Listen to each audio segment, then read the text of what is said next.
I think that in those days, that elephant race was no question, it was a first. It was international first. And to complement the elephant race, in those days we had Coach O'Malley and we had an incredible basketball team. And so between the elephant race and our basketball team, this school was on its way. We want to be on the map. We want to put our name on the map and go from there. And so what we decided to do, let's challenge somebody to something. Well, what do you get challenged? The biggest thing ever, what would that be? So he says, rhinoceros. We were too swift in those days. Camels, and one person says elephant. And then that person said elephant, everybody looks at us. Yeah, we all click.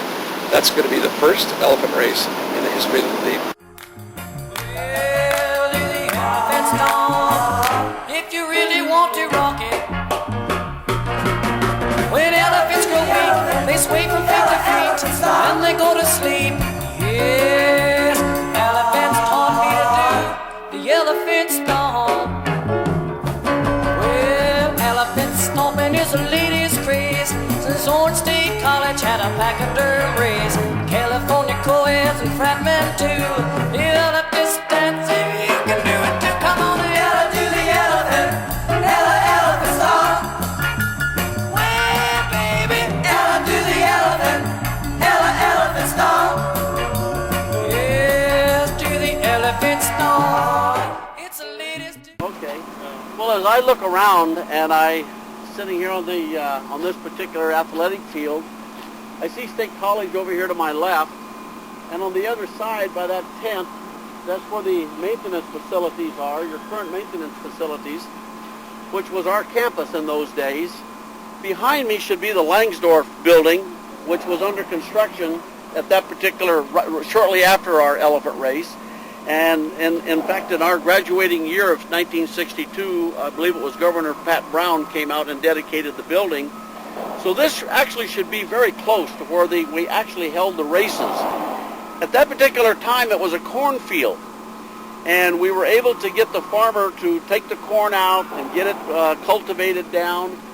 And we had a staging ground over here in the corner towards the bleachers over there of Titan Stadium, which was like a compound where the elephants came in the day before by truck and so forth, and hay was provided for them, and that was their staging ground. We had rows of people along this side, rows of people along the other side. Parking was basically all over with Marines every place. And then over here between this location and our campus, we had tents set up and canopies set up that were available with water and drinks and so forth, that the different organizations on campus were able to raise money and have their booth, and different departments, the education department, the theater department, and the fraternities, as well as the civic group, Oracles. Everybody participated. Everybody on the campus participated in one way or another.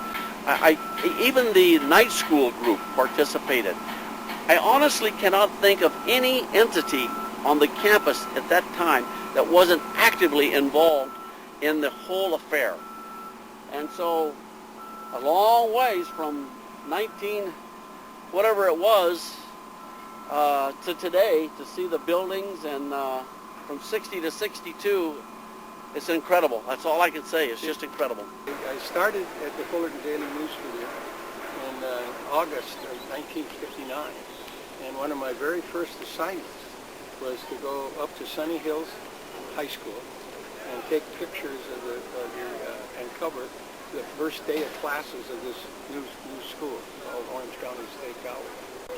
The university or the college was in temporary buildings at Sunny Hills High School in Fullerton. No, I have never been on an elephant, and now that you ask, and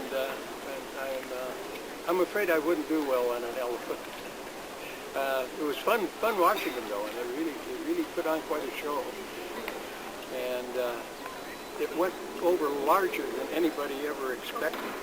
As I remember, I think we had about 10,000 people show up, shook up the police department in Fullerton. What did it do for the economy and the community? Well, it certainly put the community on the map. And it put the university, what is now the university, on the map. But there wasn't anybody ever heard of Cal State or Orange County State College. Somebody said, how can it be a county college and a state college both? I think that's one of the reasons they changed the name. It was spring, and the spring was coming, and so the topic of conversation was what are the Greeks planning to do for spring?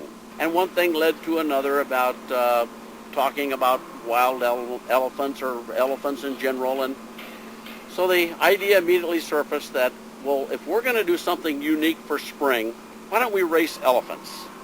Well, everybody in the meeting at that particular time said, what a great idea. And, you know, we all had our tongue in our cheek, so to speak. The following Tuesday, myself and two other fraternity brothers, we drove to Jungle Land, Rod Howarth and Dick Michaels, and we inquired about the possibility of getting an elephant. So we immediately returned, and our next Thursday afternoon meeting, the wheels began to turn, and the challenge went out. And from there, it just grew and grew and grew and exploded. Then we came to a moment in time when the Coast Guard thought the thing was getting a little bit out of hand and that they weren't going to participate. Well, just as our emotion was starting to sink and we were going, oh my gosh, what are we going to do? Harvard picked up the challenge. And when Harvard picked up the challenge, we were off and running. The mahout is an Indian term for one who rides an elephant. So, in essence, that's what I was. I was the elephant rider, the second race. 1963 was a learning year because we'd witnessed what had happened in 1962. And basically in 1962, it was a big circle of spectators with the elephants in the middle. And I recall one of the elephants made a run towards the crowd because she was trying to get to her baby, and who was off in another part of the campus up in the north end. So we figured we had to do something differently. About lined up, we had 12 female elephants and one male elephant. We got jabbed in the male elephant. First of all, this elephant was blind in the left eye. And this elephant was on the area where the ropes were. We had two, it's like a boxing ring. We had 10,000 people on both sides, and they're screaming, and you go about 100 yards or so. And this poor thing couldn't see out of the left eye. We put him on the rail, not knowing what kind of elephant. Then we also found out after the race that he had emotional problems. Got very emotional, couldn't handle what's going on, and we didn't know that. I remember my fourth race, I got in a little trouble. We were trying to invite, what we tried to do is we had the Air Force come one year. We were trying to get to Harvard one year and Yale one year. And we were doing a lot of messaging and phone calls to Yale University. And we had this fellow who was a student body president, and he was going to go. We were going to meet him on the airplane. At the last minute, he called and he's in tears. It's about a day before the race, crying, I can't make it, I can't make it, I can't make it. What's the matter? Well, the president won't let me do it. He says it's not Ivy League. And I go, what? Give me his phone number. And so a couple hours later, he gives me a phone number. By this time, it's 11 o'clock Orange County time. Myself, W2 Swift, didn't realize it was 2 o'clock Connecticut time. So I called him up.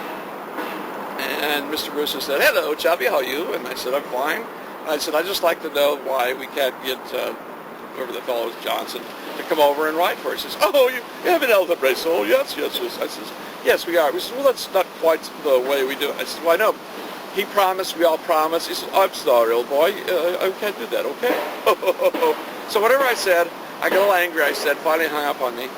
And then I got a little notice the next day that wasn't exactly the right thing to do. So I sort of not paid for it, but I get, you know, when you're a mommy, a little kid, this time I was a little kid, and our school said I should never do that. You know, I said, okay, I'm going to do it again. And we still had elephant range no matter what. So. But those are so many fun experiences. I mean, there's just, you know, we just had, it was put our school on the map as far as, you know, events going on and at the time. And then what happened is after the fourth race, we did not, we couldn't do it anymore because Lloyd's of London was the only company that was going to insure us. It was for $1 million. Our poor school didn't have the money. So we let it fade out and sort of a mini race off campus with a couple of elephants, brought some kids in, let them ride in the booth.